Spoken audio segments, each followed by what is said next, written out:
За энэ гурвын үчиний гэдэг дүрм үзэн хэдүүлээ. За японоор хэдүүлээ тайлбарлах юм бол юу гэж тайлбарлах вэ гэвэл имано жокёга кавару前に何々をするгэсэн утгатай. За юмны нөхцөл байдал өөрчлөгдөхөөс өмнө ямар нэгэн юм хийх гинэ гэж байгаа гэсэн үг. За хэдүүлээ ребун хараад ирэх юм бол илүү ойлгоно.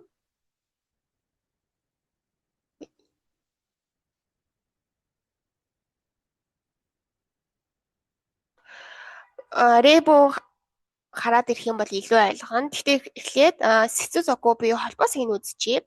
За V гэдэг маань доши буюу үйл үг хэлж байгаа шүү. За би аль хэдийн хувилбаруудыг нь оруулсан байгаа те. Жишоке гэж юу юм, найке гэж юу юм, тэруке гэж юу юм гэдгийг оруулсан байгаа. Хэрэг мэдэхгүй юм байвал тэрнээс үзээрэй. За хурдан хэлэх юм бол жишоке гэдэг маань болохоор яг тол хүч дээр байгаа хэлбэрээр гэсэн үг. За найке гэдэг маань болохоор үгүйсгэсэн тэру гэдэг маань болохоор яг одоо хийгдэж байгаа хэлж байгаа. За тэгэхээр доши буюу үйл үгийн энэ хэлбэрүүд за икеёши буюу тэмдэг нэрүүд, накеёши буюу на тэмдэг нэрүүд дээр нэмэх нь үчиний бичгтээ наатай бичтэй гэсэн үг. За тэгээд энэ буюу меши буюу нэр үгтэй нэр үгөө но бичээд нэмэх нь үчиний хана. За энийг илүү ойлгомжтойгоор хэдүүлээ харах юм бол sorry.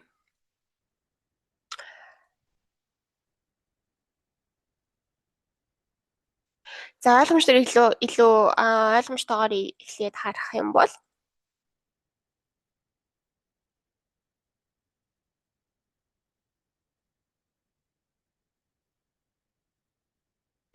за жишээ нь энэ чинь тийм самеру гэдэг маань. За самеру гэдэг чинь болохоор хөрөх гэсэн үг тийм хөрөх, хоол хөрөх, цай хөрөх гэд.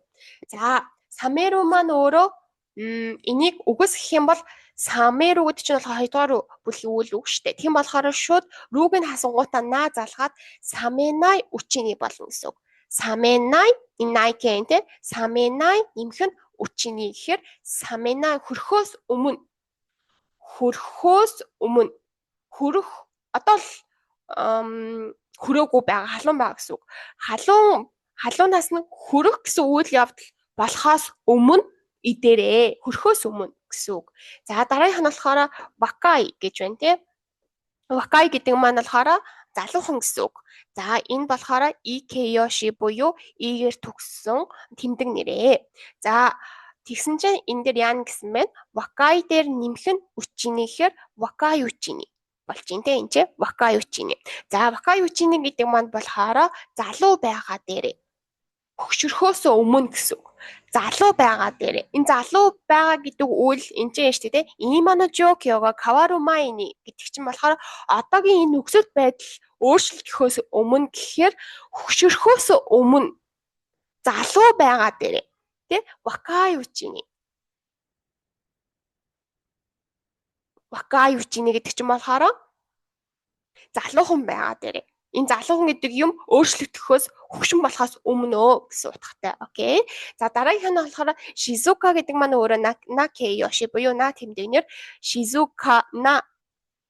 Тэгэхээр шизука энэ дээр юу гэж бичсэн бэ? Шизука тэгээд нага бичнэ гэж байна шүү дээ. Энд чинь на гэж байна те. Тэгэхээр шизука на үчиний. Шизука на үчиний гэдэг чинь болохоор шизука гэдэг чинь чимээгүй гэсэн үг.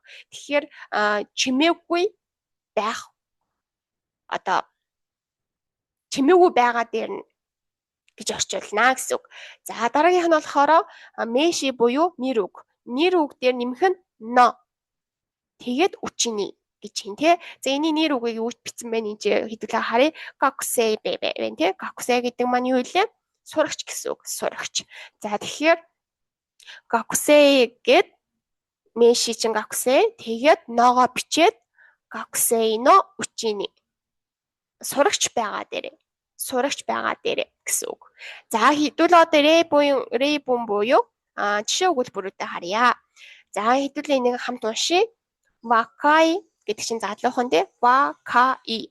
若いうちにたくさん経験した方がいいよ.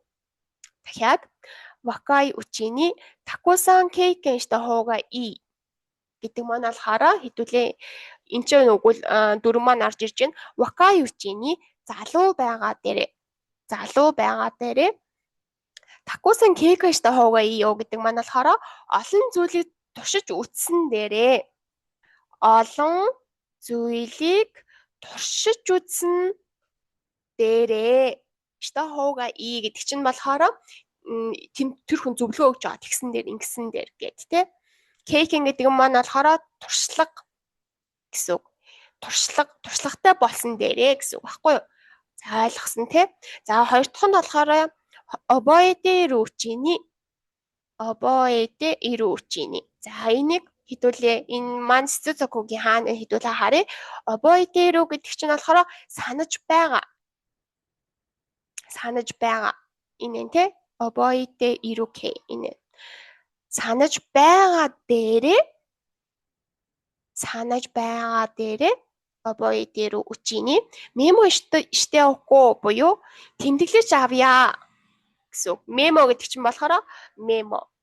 За мемо гэдэг энийг болохоор катаганагаар бичсэн байна. Яагаад гэвэл мемо гэдэг маань өөрөө гадаад үг учраас энийг катаганагаар бичсэн байна. Тэгээд штэ око буюу тэмдэглэж авцгаая. Тэмдэглэж авъя гэд тэгсэн үг гэсэн үг. За дараагийнх нь болохоор ханааште рүү үчини генкини надта. Ярьж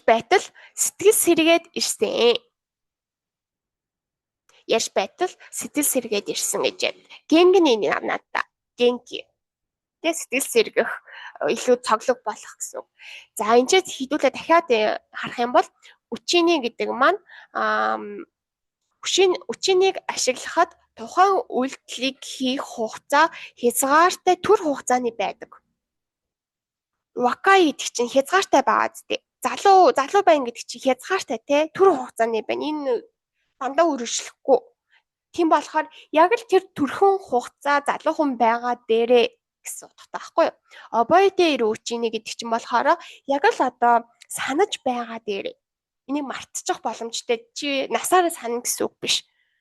Одоо шинэ нэг лекц сонсоод тэр лекцээ үзэж явахдаа за энийг одоо яг санаж байгаа дээр бичээд авъя. Тэмдэглээд авъя. Тэгэхгүй бол дараа нь би мартчихна. Тэ? Тийм болохоор обоэдэ ирүүчиний мемо штэ око гэсэн утгатай. Тэгэхээр энэ үчиний гэдэг маань хоёр утгатай. Эхний утгыг нь болохоор би одоо тайлбарлаж байна. Хоёр дахь утгын дараагийн бичлэгийн дээрээс үзээрэй. За доор та нар маань жишээ өөрсдөө бодоод доор өгүүлбэр зохиож үзээрэй. Тэгээд би засаад явна. За баяртай.